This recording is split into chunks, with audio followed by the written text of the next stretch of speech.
Carmine Rage Island, the simplified version. The first boss of this dungeon can seem a little tricky, but it's not. What you have to do is match the colors. The best way to remember them, in my opinion, is to pan your camera to 4 and then say them out loud. So we had blue, red, purple, and then I'm gonna call that blue. Even though I know it's not blue, I'm gonna call it blue. This means that the 2 stones behind me are different colors that I don't know. So we have green. None of the 4 colors in front of me was correct, right? But the other 2 stones have to be. I see my teammate running to that one, so this one must be mine. When you get the correct color, you'll get a shield that will block you from an AoE ability that the boss does, and it does a ton of damage. The next ability that the boss is going to do is he's going to rain down fireballs. This is going to be very, very faint colors on the ground, and you might get hit.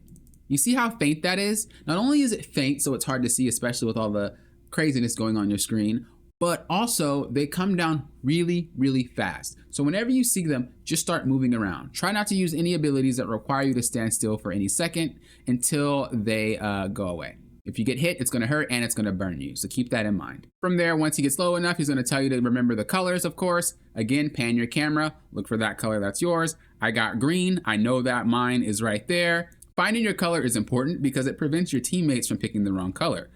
2 people were gonna pick that color. Luckily, I picked it first, got my shield, and then my teammate ended up picking another one over there. Again, process of elimination, even for them. So we get to block it, our teammate got their shield, we're doing a good job, and we continue to fight the boss per normal. The second boss seems kind of tricky as well, but you know me, I got the simplified version for you. The first move the boss is gonna do is going to be an AoE on all characters.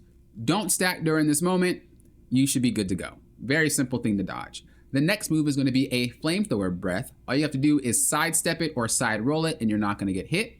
Anybody behind you will get hit though, so just be cautious of that. The next move the boss will do is start throwing down bombs on the map. A lot of players try to get it through the hole, but it's very, very hard. Sometimes it gets stuck. Sometimes people push it the wrong way. So I just give simple instructions. I say wherever it spawns, push it towards that direction. This is going to allow us to dodge the bomb even though it's still on the map. So as you see, I'm pushing it into that direction. And we go to the edge over here. You see that little radius? We're all safe. And this is what we continue to do throughout the whole entire dungeon. When you have the red AoE on top of you, be careful. That will set off the bomb if it hits you while you're next to the bomb. Be very careful of that. Once you dodge all the bombs, you'll put a big bomb on the platform, use that to propel yourself to the next platform, and rinse and repeat the same exact thing that you did before. I do want to add, if you should die, it's perfectly fine. Jump off the platform after you resurrect and come back. You can fly to any of the 3 platforms while the boss is in progress. Last but not least, we have boss number 3. The first move that he's gonna do is he's gonna slam the tank and it's gonna do an AoE blast behind the tank. Once you get him low enough, he's gonna teleport to the middle of the map and he's gonna put 4 players on 4 pillars. This is gonna slow them down, and as the game progresses, he's gonna destroy each pillar one by one, doing an AoE. A very good way to track this is by paying attention to the lines on the ground. As you see, it's almost a half circle. So we can have an idea of how big this will be if we just let him hit it first and we try to trace the steps when he faces the other way. So he didn't even start, right? But we have an idea that it's probably going to be something like that because it's almost a half circle. Let's see if we're right. And we are. It's a very easy way of dodging this. It's just shapes. After the phase is over and the boss hits the final totem, have your tank go tank the boss in the fire as soon as possible. There's a reason for this, but I'll explain it later. The next move the boss will do is he'll start wiggling his axe in the air, getting ready to do an AoE spin. In my honest opinion, I wouldn't worry about it until you get good at the fight. It's just not necessary. The fight is chaotic as is. You're already learning a lot.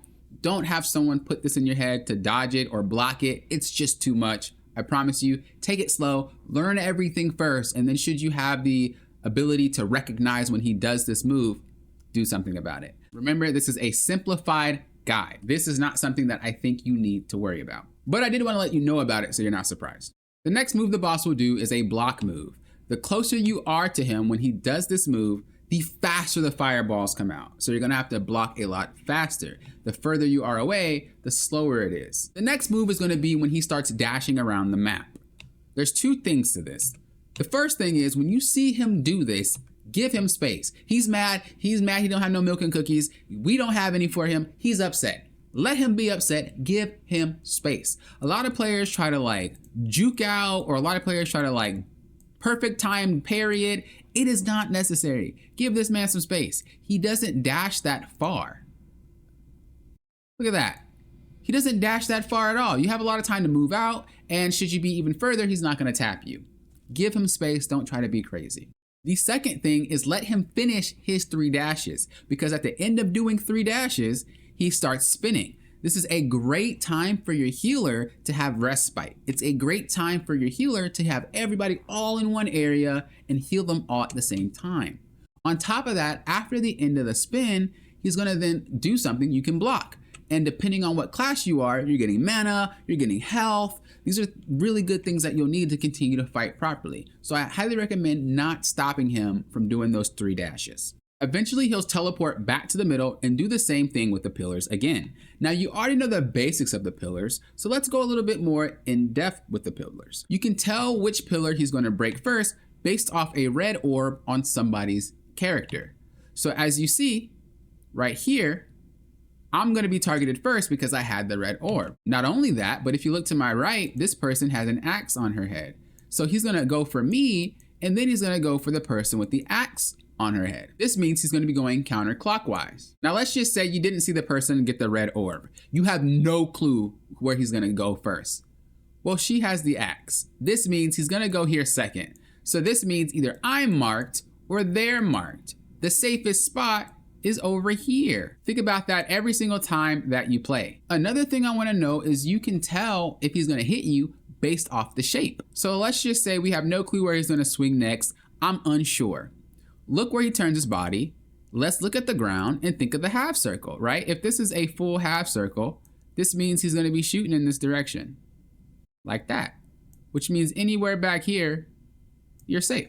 So let's see if I'm right. And I am, just based off the stuff on the ground. Once again, when he destroys the last pillar, have your tank go in and start tanking him instantly. It's going to take a little bit of fire damage, but that's okay. Once again, he's going to TP back to the middle, and now we can discuss the final part of the totems. So, how do you know if you're going to be the one attached to the pillar or not?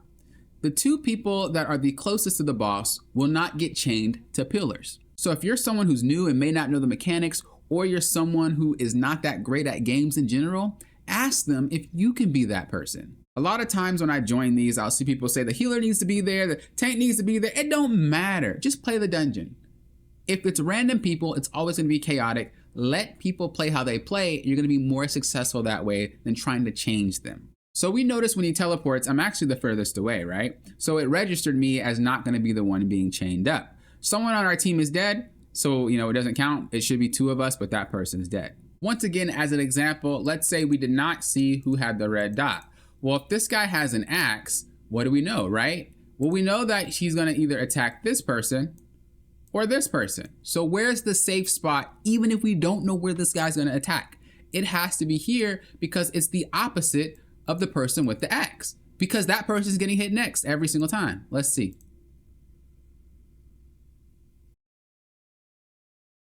There you go, right? It was safe over there. Speaking of the axes, we have 2. We have the flying axe that flies around. Honestly, the axe is another mechanic I wouldn't worry too much about. It makes players play weird. So just if the axe follows you, run away from it. And then there's a second axe, which is the axe on the head that we talked about. This is a debuff. Whoever has the axe on their head is going to start burning. However, you can pass the debuff along as long as the person you pass it to is connected to the totem. You'll see him run to the person connected to the totem, which is our healer, and he's going to end up passing that debuff to the healer. See? So if you feel like you're going to die, you feel like you're not that tanky, just pass the debuff to somebody else who's tankier than you. If you do get killed with the axe on your head, you're going to leave a big AoE on the ground like you see here. So just be cautious of that. Now remember what I said about your tank needing to tank the boss as soon as he's done destroying the first totem? Here's what happens if you don't. He'll dash and he'll stun people. After the stun, he'll do something you need to block. My stun resistance is pretty high, so I can get out of it. However, this person that he ran into didn't have high stun resistance, so they couldn't block in time. This is why you need to have your tank in that fire to prevent this from happening on repeat. And now you know all the mechanics that you need to know. In my opinion, this boss isn't the hardest boss in the game. The dungeon is. The 2 mini bosses was a little wild. But this boss isn't the hardest, it's just different.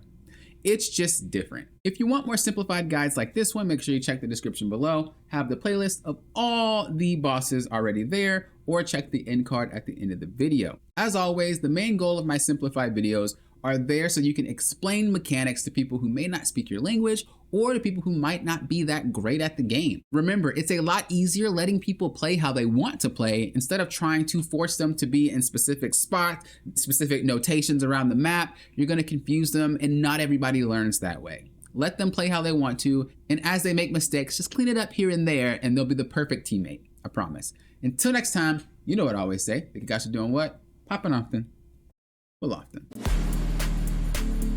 Yeah.